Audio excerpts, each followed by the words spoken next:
나는 전능하신 아버지 하나님, 천지의 창조주를 믿습니다. 나는 그의 유일하신 아들, 우리 주 예수 그리스도를 믿습니다. 그는 성령으로 잉태되어 동정녀 마리아에게서 나시고 본디오 빌라도에게 고난을 받아 십자가에 못 박혀 죽으시고 장사된 지 사흘 만에 죽은 자 가운데서 다시 살아나셨으며 하늘에 오르시어 전능하신 아버지 하나님 우편에 앉아 계시다가 거기로부터 살아있는 자와 죽은 자를 심판하러 오십니다.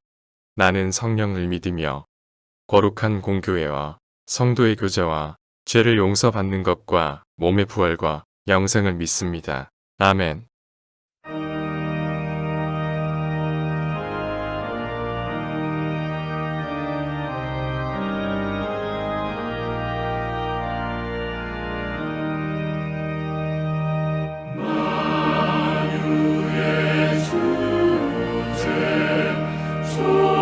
존귀하신 예수 사람이 되신 하나님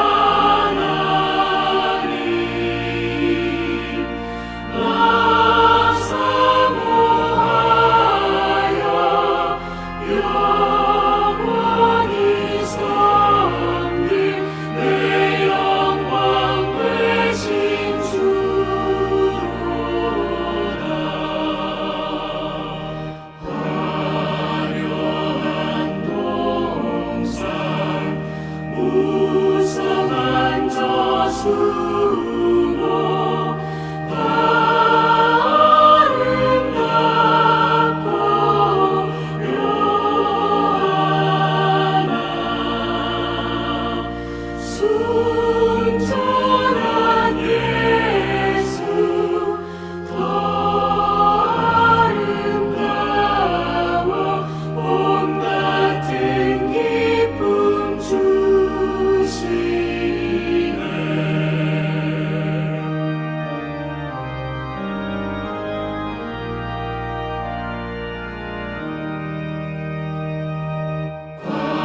광명한 회와 명랑한 저 달빛 수많은 별들 빛나나 주 예수 빛은 더 찬란하여 참 비교할 수 없도다.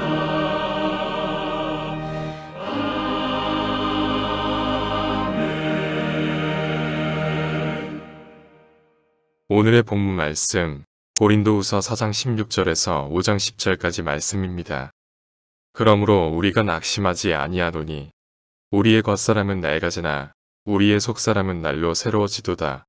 우리가 잠시 받는 환난에 경한 것이 지극히 크고 영원한 영광에 중한 것을 우리에게 이루게 함이니 우리가 주목하는 것은 보이는 것이 아니요 보이지 않는 것이니 보이는 것은 잠깐이요 보이지 않는 것은 영원함이라. 만일 땅에 있는 우리의 장막집이 무너지면 하나님께서 지으신 집 곧 손으로 지은 것이 아니요 하늘에 있는 영원한 집이 우리에게 있는 줄 아느니라. 참으로 우리가 여기 있어 탄식하며 하늘로부터 오는 우리 처소로 덧입기를 간절히 사모하노라. 이렇게 입음은 우리가 벗은 저들로 발견되지 않으려 함이라. 참으로 이 장막에 있는 우리가 짐진 것 같이 탄식하는 것은 벗고자 함이 아니요 오히려 덧입고자 함이니 죽을 것이 생명에 삼킨 바 되게 하려 함이라. 곧 이것을 우리에게 이루게 하시고 보증으로 성령을 우리에게 주신 이는 하나님이시니라. 그러므로 우리가 항상 담대하여 몸으로 있을 때에는 주와 따로 있는 줄을 아노니 이는 우리가 믿음으로 행하고 보는 것으로 행하지 아니함이로라. 우리가 담대하여 원하는 바는 차라리 몸을 떠나 주와 함께 있는 그것이라. 그런즉 우리는 몸으로 있든지 떠나든지 주를 기쁘시게 하는 자가 되기를 힘쓰노라.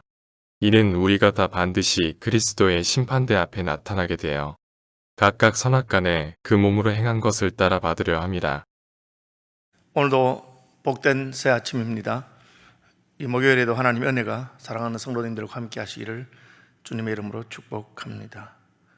오늘 본문은 복음과 영광스러운 직분을 받아 사는 자의 삶이 이 땅에 속해 있지 않고 하늘에 속해 있다, 그렇게 바울이 말하고 있는 본문입니다. 고린도후서 4장 16절에 보면 그러므로 우리가 낙심하지 아니한다. 낙심하지 않는 사람이 있을까요? 인생 살아가다 보면 얼마든지 위기도 오고 좌절도 오고 낙심할 일도 있을 것입니다. 그러나 바울은 그러므로 우리는 낙심하지 아니한다. 이 그러므로는 어제 새벽에 우리가 나누었던 말씀처럼 우리는 보화를 가지고 있는 질그릇 같은 존재지만 우리 속에 보화를 가진 존재다 하는 것을 말합니다. 우리는 질그릇 같은 존재지만 보화를 가지게 되었습니다. 그 이후로 내가 어떤 질그릇이냐, 혹은 이 질그릇이 보기 좋으냐 나쁘냐 하는 것 때문에 흔들리지 아니하고 낙심하지 않는다는 뜻입니다. 왜 낙심하지 않습니까? 포장은 초라하지만 우리 속에 가진 내용물이 너무나 귀하기 때문입니다. 하나님께서는 귀중한 것을 우리에게 주셨습니다. 그 가치를 깨닫는 다음부터 우리는 전혀 낙심하지 않습니다. 포장은 초라하지만 내용물이 너무나 귀하기 때문입니다. 우리의 그 사람은 낡아지나 우리의 속 사람은 날로 새로워집니다. 나이가 들면 아무리 건강하고 힘센 사람도 약해지고 쇠락해집니다. 그것이 하나님께서 만드신 법칙입니다. 그러므로 나이가 들면 서러워지고, 나이가 들면 힘이 빠지고, 나이가 들면 낙심하기 쉽습니다. 하나님의 사람들은 그럼에도 불구하고 낙심하지 않습니다. 왜? 우리의 가치는 그 사람에 있지 아니하고 속 사람에 있기 때문입니다. 그래서 그 사람은 낡아져도 속 사람이 새로워지고, 그러므로 우리는 낙심하지 않습니다. 또 낙심하지 않는 이유가 무엇입니까? 우리가 잠시 받는 환난에 경한 것이 지극히 크고 영원한 영광에 중한 것을 우리에게 이루게 함이라고 했습니다. 요셉은 그의 말년에 형들에게 이렇게 말합니다. 당신들은 나를 해치려 하였지만 하나님은 그것을 선으로 바꾸셔서 오늘날과 같이 천하 만민을 구원하는 일에 나를 사용하셨다. 다시 말하면 우리가 당하는 고난이 결국은 우리에게 더 유익이 되고 하나님의 뜻에 합당하게 우리를 만들어 간다는 것입니다.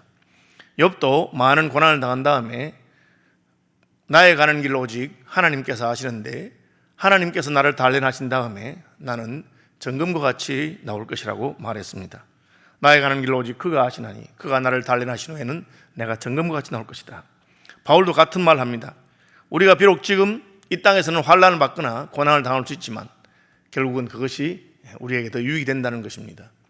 이를테면 지금 한국교회가 당한 코로나19 사태로 여러 가지 어려움을 겪는데 이 어려움도 하나님의 능하신 손 안에서 결국은 교회를 더 거룩하고 빛나게 만들 것입니다. 그러므로 우리는 고난을 당해도 낙심하지 않습니다. 또한 우리가 낙심하지 않는 이유가 있습니다. 18절, 우리가 주목하는 것은 보이는 것이 아니요 보이지 않는 것이니 보이는 것은 잠깐이요 보이지 않는 것은 영원하다. 보이는 것보다 보이지 않는 것이 더 크고 중하고 영원한 것을 알기 때문입니다. 그래서 우리는 보이지 않는 곳에 보화를 가지고 있고 보이는 것 때문에 낙심하거나 흔들리지 않습니다.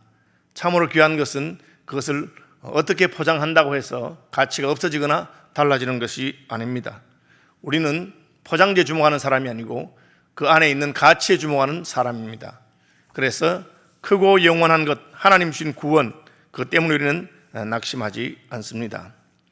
또한 이 하나님의 나라와 하나님의 복음을 받은 사람들은 육신의 장막을 벗어나면 영원한 집이 있는 것을 믿습니다. 5장 1절 2절입니다. 만일 땅에 있는 우리의 장막집이 무너지면 하나님께서 지으신 집 곧 손으로 지은 것이 아니요 하늘에 있는 영원한 집이 우리에게 있다. 예수님께서는 너희는 마음에 근심하지 말라. 하나님을 믿으니 또 나를 믿으라. 내 아버지 집에 거할 곳이 많도다. 그렇게 했습니다. 무너지는 것은 땅에 있는 것입니다. 여기 땅의 장막이라고 하는 것은 사실은 우리 육체를 말합니다. 땅에 있는 동안 우리는 육체 안에 삽니다. 그런데 이 육체는 천막, 장막과 같은 것입니다. 잠깐 동안 있는 것입니다. 영원한 집은 딴 곳에 있습니다. 아이들이 바닷가 모래사장에서 모래집을 짓다가 저녁이 되면 엄마가 부르면 다 버려두고 가는 것처럼 이것은 잠깐 우리가 즐겁게 지내고 있는 동안에 거처하는 곳이 육신입니다. 그러므로 우리는 땅의 장막이 무너지거나 약해지는 것에 개의하지 않습니다. 더 좋은 처소, 더 좋은 장막이 있기 때문입니다. 단순히 이 땅에서의 삶이 아무것도 아니다, 그러므로 이 땅의 삶에서부터 미련을 버린다, 미련을 끊는다, 욕심을 끊는다, 그런 정도가 아닙니다. 동양 종교는 이 땅에서 욕심을 버리는 것, 그런 것을 해탈이라고 말했습니다. 그러나 우리는 단순히 이 땅에서 미련을 버리는 것으로 만족하는 것이 아닙니다. 더 빛나고 영광스러운 것으로 덧입게 되기를 바라는 것입니다. 그것을 우리는 성화요, 영화요, 마침내 하나님과 같이 되는 것이라고 성경은 가르쳐 주고 있습니다. 우리는 이 육신의 미련, 이 육신의 고통, 그런 것을 잊어버리고 벗어버리는 것으로 만족하는 것이 아닙니다. 더 빛나고 영광스러운 것, 하나님이 주시는 것으로 새롭게 덧입히기를 원합니다. 그래서 참으로 우리가 여기 있어 탄식하며 하늘로부터 오는 우리 처소로 덧입기를 간절히 사모한다. 이렇게 입으면 우리가 벗은 자들로 발견되지 않으려 함이라. 지금 우리가 입고 있는 육신의 장막은 점점 쇠하여지고 사라져서 마침내 없어질 것입니다. 그것에 대한 것이 다 없어지는 것으로 충분하지 아니하고 새로운 처소로 하나님께서 주시는 영광스러운 것으로 덧입기를 원하는 것입니다. 그것을 바울은 사망이 생명에 삼켜진 것이라고 했습니다. 이런 일이 가능할까요? 예, 하나님께서는 이 일을 가능하게 하십니다. 그리고 그 보정으로 우리에게 성령을 주셨습니다. 곧 이것을 우리에게 이루게 하시고 보정으로 성령을 우리에게 주시는 하나님이시라. 단순히 우리가 이 세상에 욕심이라든지 미련이라든지 그것을 끊는 정도가 아니라 영원한 것을 사모하고 영원한 것으로 덧입게 될 수 있습니까? 하나님의 성령께서 우리 속에 오셔서 그것을 가능하게 하십니다. 우리가 새로운 것으로 덧입을 줄 어떻게 합니까? 하나님의 성령이 우리 속에 오셔서 우리를 새롭게 하시는 것을 통해서 우리는 경험하게 됩니다. 그러므로 우리는 몸은 이 땅에 있지만 마음은 하늘에 속해 있습니다. 우리는 이 땅에 살지만 주님 계신 하늘을 사모하고 사는 사람들입니다. 그러므로 우리가 항상 담대하여 몸으로 있을 때는 주와 따로 있는 줄 아노니, 이 말은 우리가 몸으로 있을 때는 아직까지 주님 만나서 천국에 사는 삶이 아니라는 뜻입니다. 그러므로 늘 천국에서 주와 함께 있을 날을 사모하는 것입니다. 찬송가의 구절을 생각만 해도 이렇게 좋거든, 그 얼굴 배울 때야 얼마나 좋으랴 하는 것처럼 아직 우리는 천국에 온전히 이르지 않았습니다. 그래서 천국의 삶을 사모하며 삽니다. 이 땅에 있는 동안 우리는 온전한 거룩과 온전한 영광을 누리지 못합니다. 그러나 주님과 만나면 주와 같은 영광으로 이룰 것을 믿습니다. 그래서 이는 우리가 믿음으로 행하고 보는 것으로 행하지 않는다. 7절 말씀은 우리는 어떻게 그걸 압니까? 믿음으로 아는 것입니다. 보는 것을 믿는 자가 믿음의 사람이 아니고 보이지 않지만 믿음으로 보는 사람이 믿음의 사람입니다. 우리는 믿음의 눈으로 현상을 넘어서는 실상을 바라보게 됩니다. 현실의 배후에 있는 하나님의 나라를 보는 자들입니다. 그러므로 우리는 사나 죽으나 주님을 기쁘시게 합니다. 왜? 주님이 우리에게 영원한 것을 주시고 주님이 계획하신 것이 참된 것이고 온전한 것이기 때문입니다. 그러므로 우리는 땅에 살아도 하늘을 사모하는 사람이요 하늘에 속한 사람입니다. 오늘 하루도 땅에 속한 것들이 나를 흔들지 못하도록 내 눈에 보이는 환경이 어떠하든지 하늘에 있는 영원한 것을 사모하고 영원하신 주님을 기쁘시게 하는 그런 저와 여러분들이 되시기를 주님의 이름으로 축복합니다.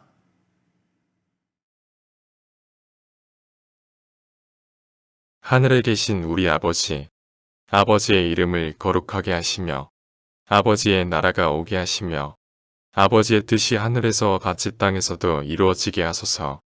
오늘 우리에게 일용할 양식을 주시고 우리가 우리에게 잘못한 사람을 용서하여 준 것 같이 우리 죄를 용서하여 주시고 우리를 시험에 빠지지 않게 하시고 악에서 구하소서. 나라와 권능과 영광이 영원히 아버지의 것입니다.